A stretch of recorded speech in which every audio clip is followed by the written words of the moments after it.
Hello everyone, welcome back to your own channel the commerce Thikana. और आज की video में हम कवर करेंगे अपने छोटा छोटा topic that is factor income and transfer income. ये दोनों चीजें होती क्या हैं, देखो ध्यान से। किसकी बात कर रहे हैं हम? Factor income and second one is transfer income. और जो फैक्टर इनकम तुम लोगों को पता है, जैसे कि land, labour, capital, entrepreneur. Land के बदले हमें रेंट मिल रहा था, ठीक है।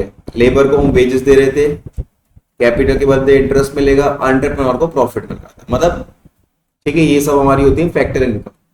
फैक्टर इनकम का मतलब इन शॉर्ट हम ये भी बोल सकते हैं जिसके लिए हम एफर्ट कर रहे हैं, काम कर रहे हैं, हमें पैसा मिल रहा है, वो होती है फैक्टर इनकम। ट्रांसफर इनकम को आप बोल सकते हो हराम की कमाई, ठीक है, जिसके लिए हमें कुछ भी नहीं करना पड़ रहा है, उसको हम बोलते हैं ट्रांसफर इनकम। मतलब फ्री फंड का जो हमें पैसा मिल रहा है बिना कुछ करे, उसको हम बोलते हैं ट्रांसफर इनकम। अब बुक के हिसाब से इसका डिफरेंस देख लेते हैं क्या है। First is meaning. मीनिंग क्या है इसकी, देखो ध्यान से। It refers to income receive by factor of production. मतलब जो हम फैक्ट्री सर्विस दे रहे हैं ना, उसके बदले हमें लैंड लैंड दे रहे हैं, रेंट मिल रहा है, एम्प्लॉइज काम, वो वर्कर काम कर रहे हैं, वेजेस दे रहे हैं उनको हम, कैपिटल के बदले इंटरेस्ट मिल रहा है, एंटरप्रेन्योर को प्रॉफिट मिल रहा है। वही हमारे होती है सारी फैक्ट्री सर्विस, ठीक है। फैक्ट्री सर्विस देके इट रेफर्स टू इनकम, जो पैसा हम कमा रहे हैं फैक्टर ऑफ प्रोडक्शन से, for entering factory service, factory service देकर in the process of production, उसको हम बोलते हैं क्या? Factor income. मतलब जिसके लिए हम कोई काम कर रहे हैं। ट्रांसफर इनकम हमारी क्या होती है? It refers to income receive without rendering any productive service in an return. मतलब हम कुछ भी नहीं कर रहे रिटर्न में उसके, ठीक है। नेचर क्या है? ये हमारी नेशनल इनकम में भी रिकॉर्ड होती है और डोमेस्टिक इनकम में भी रिकॉर्ड होती है। ट्रांसफर इनकम क्या है? It is neither included in national income nor in domestic income. ना तो ये नेशनल इनकम में रिकॉर्ड होती है, ना ही ये डोमेस्टिक इनकम में रिकॉर्ड होती है। कंसेप्ट क्या है? It is an earning concept, ठीक है। ये क्या है? हमारा एक अर्निंग कंसेप्ट है। It is a received concept, मतलब यहाँ पर हम काम करके पैसा कमा रहे हैं, यहाँ पर हम कोई भी काम नहीं कर रहे, ठीक है। देखो next is it is receive by factor of production. ये किसके बदले रिसीव होती है? फैक्टर ऑफ प्रोडक्शन के बदले। जैसे कि लैंड है हमारी, इसके बदले हमें क्या मिलता है? रेंट मिलता है। लेबर को वेजेस देते हैं, कैपिटल के बदले इंटरेस्ट, ठीक है। और एंटरप्राइज को क्या? एंटरप्राइज प्रॉफिट कमाती है। It is generally receive by house hold and government. ये इसको कौन रिसीव करता है? हाउस होल्ड या गवर्नमेंट। नेक्स्ट एग्जांपल क्या है इसका? देखो, रेंट, वेजेस, इंटरेस्ट, प्रॉफिट। इससे एग्जांपल क्या है?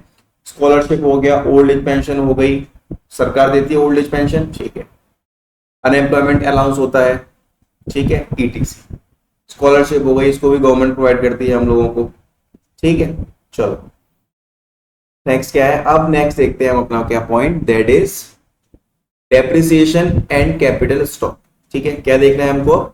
एक टर्म होता है हमारे पास डेप्रिसिएशन और एक टर्म होता है हमारे पास कैपिटल लॉस। इन दोनों में डिफरेंस हमें देखना है। देखो, दोनों का मतलब एक होता है लगभग fall in value of asset. यहां पे हमारी वैल्यू कम होती है असेट की, बिल्कुल होती है। सेम ऐसे ही हमारी कैपिटल लॉस में भी होती है, fall in value of asset, ठीक। ऐसे ही हमारी ये कैपिटल लॉस में भी होती है। क्या रीजन है इसके होने के? देखो, डेप्रिसिएशन हमारा लगता है नॉर्मल वेयर एंड टीयर से। मतलब मशीन चलेगी, घिसेगी, तो उस पर भाई वैल्यू भी कम होती है उसकी, ठीक है। तो वो हो गया हमारा डेप्रिसिएशन। बट सेकंड पॉइंट लिखो इसमें, एक्सपेक्टेड ऑब्सोलीसेंस। मतलब यहां पर हमको पता होती है कि इसकी वैल्यू धीमे धीमे कम होती है, ठीक है। ऑब्सोलीसेंस का मतलब यहां पर मान लो पुराना। वैसे इसका मतलब क्या होता है? जैसे ही कोई नई टेक्नोलॉजी आती है ना, तो जो हमारी अभी की टेक्नोलॉजी आती है वो आउटडेटेड हो जाती है, उसको हम बोल देते हैं ऑब्सोलीसेंस, ठीक है। यहाँ पर क्या है हमारा कैपिटल लॉस के अंदर? Due to expected, sorry, due to unexpected,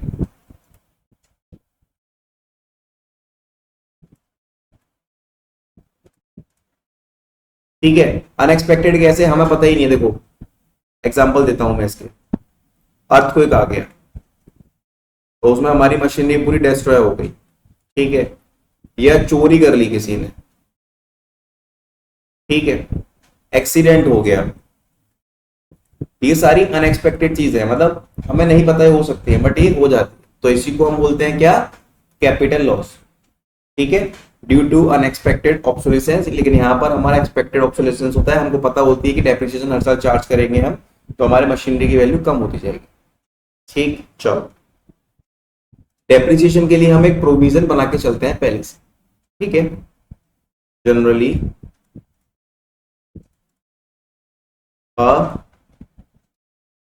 provision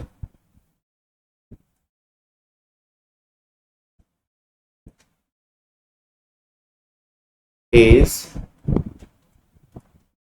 made for dep, ठीक है, प्रोविजन के लिए हम डेप बना के चलते हैं। यहां पर क्या है, नो सच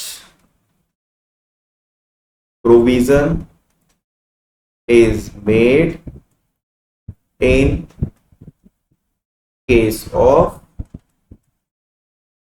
कैपिटल लॉस। और कैपिटल लॉस के केस में कोई भी प्रोविजन हम नहीं क्रिएट करते, क्योंकि भाई हमें पता ही नहीं है, चोरी हो रही है, भूकंप आ गया, अर्थक्वेक आ गया, तो मशीन हमारी खराब हो गई, टूट गई, फूट गई, ठीक है। चलो, next is it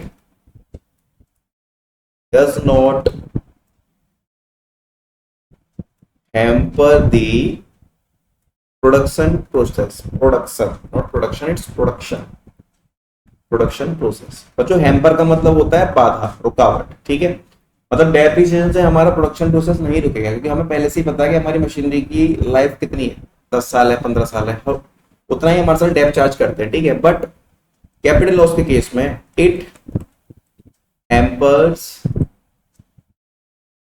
the production process, ठीक है, यहां पर हमारा प्रोडक्शन प्रोसेस बाधित होता है। क्यों बाधित होता है कि भाई अगर मान लो अर्थक्वेक आ गया तो हमारी मशीन फैक्ट्री पूरी खत्म हो गई, तो इंस्टेंटली हमारा प्रोडक्शन रुक जाएगा, हम अब काम नहीं कर सकते, सिंपल। तो क्या देखा हमने आज, डिफरेंस देखा डेप्रिसिएशन का, कैपिटल लॉस का, और फैक्टर इनकम और ट्रांसफर इनकम पे भी डिफरेंस देख लिया, सिंपल।